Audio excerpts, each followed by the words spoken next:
Salut, aujourd'hui c'est dimanche et je vous propose de retrouver le petit quiz que je vous ai proposé ce mercredi pour discuter ensemble des réponses.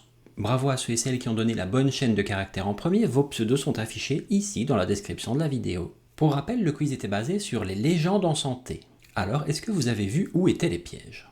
Bon, comme d'habitude, je vous déconseille bien entendu de regarder cette vidéo-ci avant d'avoir fait le quiz de mercredi. Je vous le place ici dans le coin de l'écran. Allez faire ça calmement, avec un crayon et un bout de papier, puis revenez ici pour profiter des réponses. Quant à moi, c'est parti.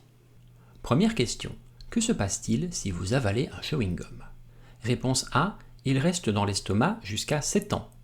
Réponse B. Vous risquez de perdre vos cheveux. Réponse C. Il sort par l'aisselle quelques jours après. Réponse D. Il risque de provoquer une constipation majeure. En fait, si vous avalez un chewing-gum, il ne se passera strictement rien, enfin sauf si vous l'avalez de travers, mais sinon, réponse C.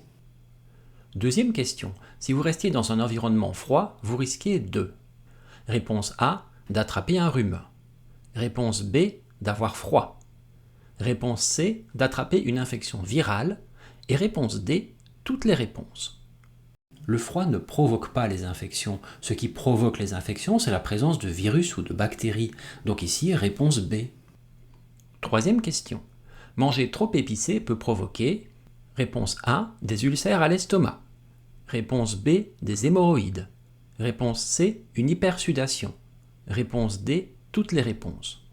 Le piment ne provoque pas d'ulcères à l'estomac, mais en revanche, il peut les aggraver. Pour les hémorroïdes, c'est pareil si le piment vous provoque des troubles digestifs. Bon, par contre, l'hypersudation, ça c'est une bonne réponse, alors réponse C. Quatrième question. Le vaccin antigrippal peut provoquer...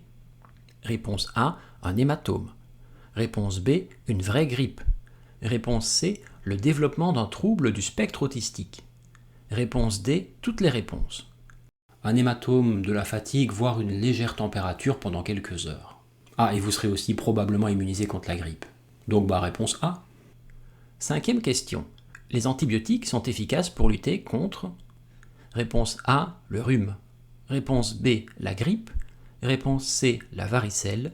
Réponse D. Aucune de ces réponses. Les antibiotiques sont efficaces sur certaines bactéries. Et comme les 3 premières réponses que je vous ai proposées ici sont typiquement des infections virales, eh bien c'est la réponse D qui est la bonne. Alors ça a donné quoi pour vous? La combinaison gagnante était donc bien C, B, C, A, D. Encore une fois, bravo à ceux et celles qui m'ont donné la bonne chaîne de caractères en premier dans la vidéo de mercredi. Vos pseudos sont affichés ici en dessous. Sinon, vous inquiétez pas, vous aurez une autre chance mercredi prochain. Encore une fois, merci à tous et toutes pour votre participation. Ça fait vraiment plaisir de voir à quel point vous êtes investis. Quant à moi, on se retrouve demain pour une prochaine capsule quotidienne. Allez, salut, bonne soirée.